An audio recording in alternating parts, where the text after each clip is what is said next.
ओम सद्गुरु प्रसाद। आत्मा का स्वभाव है खाली प्रेम करना। आत्मा का स्वभाव है खाली प्रेम करना, सबको निर्दोष देखना। हम लोग बोलते हैं सब मनुष्य निर्दोष नारायण है। सब मनुष्य निर्दोष नारायण है।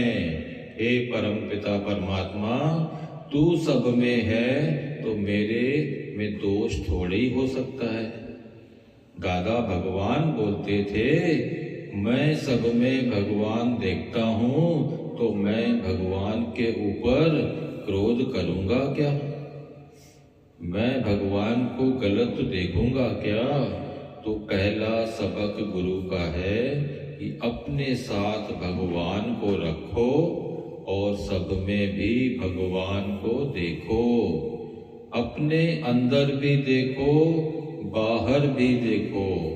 वो ही है, वो ही शक्ति है, वो ही एनर्जी है, वो ही लाइट है। सब ज्योत ही ज्योत हैं, सबके अंदर परमात्मा की ज्योत जल रही है। हमको नजर चाहिए, पहचान सके तो पहचान। घट घट में बसे भगवान, सूरज की रोशनी में, चंदा और तारों में। सब में वो ही है। तुम्हारी नजर इतनी अमृत जैसी बन जाएगी, तुम्हारी भावना ही तुमको आनंद देगी। जहाँ बैठे रहेंगे आनंद में, समाधि में बैठे ही रहेंगे। किसी चीज की जरूरत नहीं पड़ेगी। तुम्हारे विचार ही तुम्हारे दोस्त हैं। उच्च भावनाएं, ब्रह्म भावनाएं वो मन का सुख देती हैं, परमानेंट सुख देती हैं। उसमें थोड़ी मेहनत लगती है। बार बार कट करके ब्रह्म भावना में लाने में थोड़ा दम लगता है। आसानी से मन चुप नहीं हो जाता है। मन फिर गलती दिखाता है दूसरे की। मन जीते जग जीता। एक लड़का अपनी माँ को बोलता था, मैं संसार जीत के आया हूँ। माँ बोलती थी कि मुझे जग जीत नहीं, मन जीत अच्छा लगता है। बोला, पता नहीं क्यों माँ राजी ही नहीं होती है। इतना मेरा नाम होता है, माँ तो खुश ही नहीं है। तो माँ को बोला, कैसे आपको खुश करूं? बोली, गुरु के पास जाओ। गुरु के पास गया। गुरु बोला, यहाँ झाड़ू लगा। बोला, मैं पूरा विश्व जीता और मैं इतना बड़ा राजा, मैं झाड़ू लगाऊं? वापस आ गया। माँ ने बोला, तू मन के कहने पे वापस आया, अभी फिर से जा। वो गया और झाड़ू लगाया। गुरु ने भी आशीर्वाद दिया। वो फिर से माँ के पास गया तो माँ ने बोला, अभी तू मुझे प्यारा है, अभी तू मन जीत हुआ है। सब मंत्रियों से, सैनिकों से झुक के प्यार से बात करने लगा। तो माँ ने बोला, अभी देख, तुझे अपने आप से प्यार और आनंद आ रहा है। पहले तूने दुनिया जीती थी पर अपने से हारा हुआ था। जो भी दुनिया में दूसरे पे राज्य करेगा, न वो अपने मन पे कभी राज्य नहीं कर सकेगा। जो भी दुनिया में दूसरे पे राज्य करेगा न, वो अपने मन पे कभी राज्य नहीं कर सकेगा। ये कायदा है। जो अपने ऊपर पावर चलाएगा वो दूसरे को कुछ बोलेगा ही नहीं। उसकी दिल ही नहीं होगा। दूसरा देखेगा कि पापा इतना मन को मारता है, मेरा दोस्त इतना मन को मारता है, मुझे भी ऐसे ही करना है। वो खुद भी सीख जाएगा, पर पहले पहले हमको इतना मन को झुकाना आवे। मन जीते जग जीते, गुरु तुमको मन की राजाई लेकर देगा कि तू मन पे राज कर। मन एक शैतान है, हम शैतान के चंबे में आ गए हैं। जो बोलता है हम इच्छा पूरी करते हैं, जो मन बोलता है ये गलत है। हम गलत देख लेते हैं, हम मन को चेंज करके बोले नहीं ये अच्छा है, ये भगवान है, ये गलत नहीं है। इसने कभी कुछ गलत किया ही नहीं है, हम मुकर जाते हैं। लाख कोई हमको तंग करे, हमारा पैसा खा जाए तो हम बोलें हमारे ग्रह ऐसे हैं, मेरे प्रारब्ध में नहीं है तो ये ऐसे करता है, इसका दोष नहीं है। मेरी कोई प्रारब्ध आकर खड़ी है जो मुझे फल देती है, और सच में ऐसा होता है। पंडित से भी पूछेंगे, वो बोलेगा तुम्हारा टाइम ऐसा है जो तुमको ये सब देखना पड़ रहा है। घूम फिर के अपना ही हिसाब किताब, अपनी किस्मत ही आकर खड़ी हो जाती है। अपमान का टाइम है तो अपमान ही होगा, मान का टाइम है तो मान ही होगा। पैसा आने का टाइम होगा तो आएगा, नहीं होगा तो नहीं आएगा। जो होना है वो समय पे होगा, किसी को दोष नहीं देवे। कोई मिडिल क्लास का इंसान है, उसके पास नौकर भी है, शांति से काम करके जाता है। कोई बड़ी बड़ी सेठानियां होती हैं, उनको 10 नौकर रख कर भी मजा नहीं आता है। नसीब में सुख नहीं है तो नहीं मिलता है। नसीब की बात होती है ना, क्या कर सकते हैं। पैसे से ऐसा नहीं है कि सब कुछ मिल जावे। एडजस्ट कराने के लिए भगवान रानी को भी झुकाता है।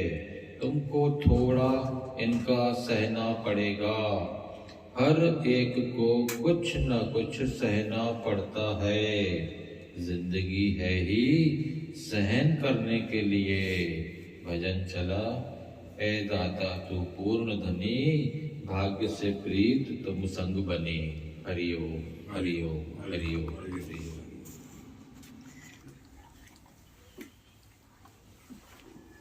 कर्म प्रधान जीवन है और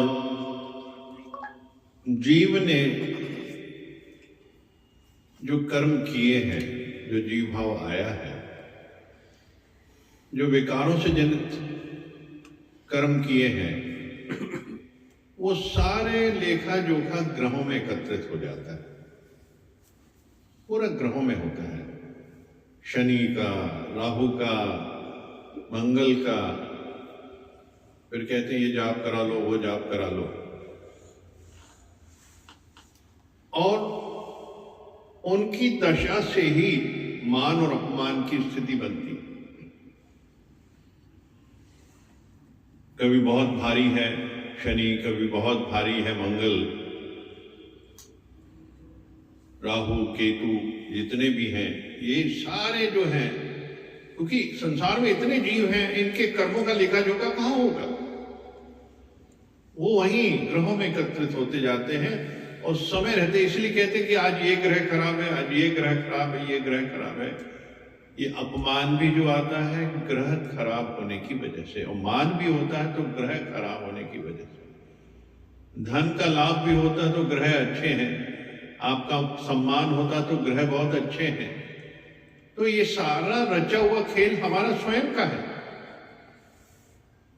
इसमें कोई भी दूसरा नहीं है। हर चीज के कर्ता हम स्वयं ही हैं। तो हर चीज का फल भोगना भी हमको ही है। और स्थितियां देखिए कितनी आती, बड़ा झुकना है, क्योंकि आप अगर इमोशन में आएंगे तो फिर से कर्म बन जाएंगे और कर्म फिर एकत्रित हो जाएंगे और फिर बढ़ जाएंगे, वो आपका भाग्य बन के सामने खड़े होते जाएंगे।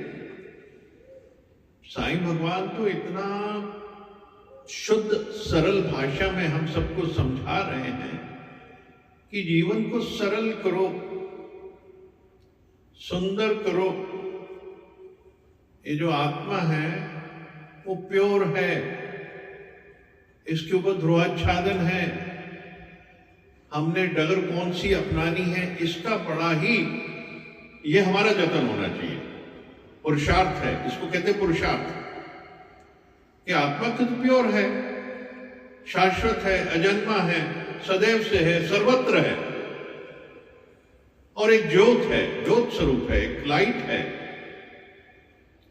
दिखती नहीं है पर वो लाइट है। उसका जो उसका परिलक्षित होता है, उसका प्रकाश जो महसूस होता है, वो सिर्फ अनुभव से ही कर सकता है आदमी, क्योंकि ये सारी चीज अनुभव की चीजें हैं। कोई आपको पदार्थ रूप में, साकार रूप में कुछ भी नजर नहीं आएगा, अनुभव के रूप में सारी चीजें नजर आएंगी। तो जितना हम इस मार्ग पे चलते हैं तो अनुभव की अनुभूति होती जाती है। आप बर्फ के पास जाओगे ठंडक लगेगी, आग के पास जाओगे तो तपिश आएगी, तो फूल के पास जाओगे तो खुशबू आएगी। तो हम जा किस तरफ रहे हैं? परमात्मा की तरफ जाएंगे तो ये जितनी शक्तियां जागृत हो जाएंगी और ग्रहों में एकत्रित जो कर्म है वो भी कर्मातीत होते जाएंगे, क्योंकि सूली का घाटा हो जाएंगे सारे जितने हैं। कई बार हमने इस बात पे बात की है कि जब हम परमात्मा के मार्ग पे चलते हैं तो हमारे जीवन के जो प्रारब्ध के कर्म भी हैं वो डाइल्यूट होते जाते हैं, हल्के हो जाते, पता नहीं चलते। मैं सूली का कांटा होके, बड़े बड़े कर्म भी सूली का कांटा होके आते हैं, क्योंकि गुरु हमको प्रोटेक्ट करता है। जब हम गुरु के मार्ग पे चलते हैं, गुरु स्ट्रांग होता जाता है हमारा, तो हर तरफ से हमारी रक्षा करता है, क्योंकि गुरु आया ही इसीलिए है कि हम हमारी रक्षा कवच बन के आया है, हमारी रक्षा करेगा गुरु। हर बार यही है कि गुरु ही हमारी रक्षा करते हैं। तो इसलिए इस मार्ग पे चलते ये ऐसा इनविजिबल रक्षा होती है। हम इस मार्ग पे जब चलते हैं अपने आप प्रोटेक्टिव लेयर्स खड़ी हो जाती हैं और हमारा मार्ग सुदृढ़ और सफल और सुंदर होता जाता है। ये जीवन का लक्ष्य हो जाता है। तो हमने क्या कई ताकतों को समझा नहीं है। गुरु के दर पे आने पे हमारे को बहुत सी चीजों का एहसास होता है, महसूस होता है, और हम इसका अगर हर वचन का पीसेंगे तो वो पीसते हुए वो वचन को हमारे अंदर उसका जो एसेंस उड़ेगा उस वचन से, वो एसेंस ही तुम्हारी खुशबू है, तुम्हारी ज्योत है। गुरु के वचनों पे जब हम चलने लगता तो उसका एसेंस आएगा हमारे अंदर। एसेंस कौन सुनेगा? दूसरा। आपस बाहर जाएगा, हमारी खुशबू बाहर जाएगी, लोग अपने आप उस खुशबू को देख के पीछे पीछे चल पड़ेंगे। हम लोग किस तरीके से मार्ग प्रशस्त करते हैं, जंगल में किस तरीके से जाते हैं, एक पगडंडी बनी है, देखते हैं इसमें लोग गए हुए हैं, तो वो आप चल के अपना गंतव्य पहुंचते हैं। जहां उलझन में पड़ गए तो आप मार्ग क्या देखेंगे? पग देखेंगे। राजस्थान के अंदर देखते हैं तो पग देखते हैं। वहां भी जब वॉर हुई थी तो हाथियों, घोड़ों के, ये अपना ऊंटों के चाल से उस चीज को देखा गया था कि वो किस तरफ जाते हैं, किस तरफ मूवमेंट है, जिसने इंडियन ट्रूप्स को ये बताया था कि यहाँ ऐसी ऐसी मूवमेंट हो रही है और इतने इतने लोग हैं। तो कैसे होती है? तो ये मार्ग जो बनते हैं ये परमात्मा ही बनाता, दिखाता है कि इस मार्ग पे तुमको चलना है। वो वचन है हमारे मार्ग। वचनों पे चल के ही हम अपने जीवन को सुंदर, स्ट्रांग और सुदृढ़ बना सकते हैं, क्योंकि यही एक कुंजी है हमारे लिए। ये डायरेक्शन है, ये डायरेक्टरी है और ये डायरेक्शन भी है। तो हम जब इसको अपनाएंगे अपने जीवन में, तो जीवन में जब अपनाते हैं तो नेचुरली हमारे अंदर वो प्रेरणा जागृत होती जाती है। तो अगर हमारे सामने वैसी परिस्थिति आती है तो हम उससे बचने की कोशिश करते हैं, विपरीत परिस्थिति से, और उसको हाथ जोड़ देते हैं। यही तो माध्यम है, गुरु का दर ही इसका सुंदर रास्ता है जो हमें सही सुंदर मार्ग का प्रशस्त करता है, क्योंकि यही पथ प्रदर्शक सितारा है। जीपीएस सिस्टम है। आत्मा का बोध हो जाता है, मन का हो जाता है। तो मन क्या होता है, हमेशा आगे चलना चाहता है। भगवान कहते हैं मन जो है वो आगे चलना चाहता है। मन मत डुबोए गुरु मत तारे। तो वो मां ने भी जब उसको कहा कि तू मन जीत बन, जग जीत नहीं बनना तेरे को, संसार को क्या करेगा खुश करके, इनको जीत के क्या करेगा, तो तू मन से हार गया, मन की ऊंचा हो गया। तू जिस दिन मन को जीत लेगा उस दिन तू जग को भी जीत लेगा। देखिए स्कूल में भी हम लोग कई जगह इस तरीके से होता है, एक छोटे छोटे टुकड़ों में एक गेम दिखाया जाता था कि तुम भारत का ये नक्शा बनाओ, वर्ल्ड का मैप बनाओ। तो बहुत मुश्किल था वर्ल्ड का मैप बनाना, कहां किसको जोड़ेंगे, कैसे जोड़ेंगे, नहीं समझ आता था। अब उन्होंने उन सभी सिक्कों को पलट दिया और पीछे एक मनुष्य का शरीर बना, तो उसको जोड़ना बड़ा आसान था। उसको जोड़ा और पलटा तो फिर वर्ल्ड मैप बन गया। कितना सरल तरीका गुरु सिखाते हैं कि तुम ये सवाल पे चलोगे तो तुम संसार को समझ लोगे। तुमने मन को जीत लिया तो संसार को जीत लिया। ये है मन जीतना, क्योंकि इसको तुम जानते हो। एक शरीर की रचना, 2 हाथ पैर जानते हो, आप इसको जोड़ सकते हो आराम से। कोई भी बच्चा जोड़ देगा, हाथ पैर जोड़ो, क्योंकि ये हमने देखा हुआ सारा। और उसको पलटो तो संसार खड़ा, वर्ल्ड आ गया पूरा का पूरा। ये बड़े माध्यम है, गुरु हमारे को ऐसे ही सिखाते हैं, हमारा मार्ग ऐसे ही प्रशस्त करते हैं। सिखा कुछ रहे, समझना कुछ है। अपने जीवन से, अपने जीवन के लिए, उन्नति के लिए, मार्ग की तरफ अगर गुरु किया, गुरु आया किस लिए है, हमें मुक्त करने आया है। और अगर हमने उनका एक वचन का भी पालन नहीं किया तो हम किस लिए बैठे यहां, हम क्यों आए। उन आदर्शों का पालन नहीं किया हमने, जो एक परम सत्ता है उसको फॉलो नहीं किया, तो हम तो लत्संग के लिए आए ना, सत्संग के लिए नहीं आते हम यहाँ पे। सिर्फ लत्संग है। सत्संग वही है जो गुरु के वचनों को उठाएगा और अपने जीवन में उसको उतारेगा, वही सच्चा सत्संग है। यही मार्ग अपनाना है।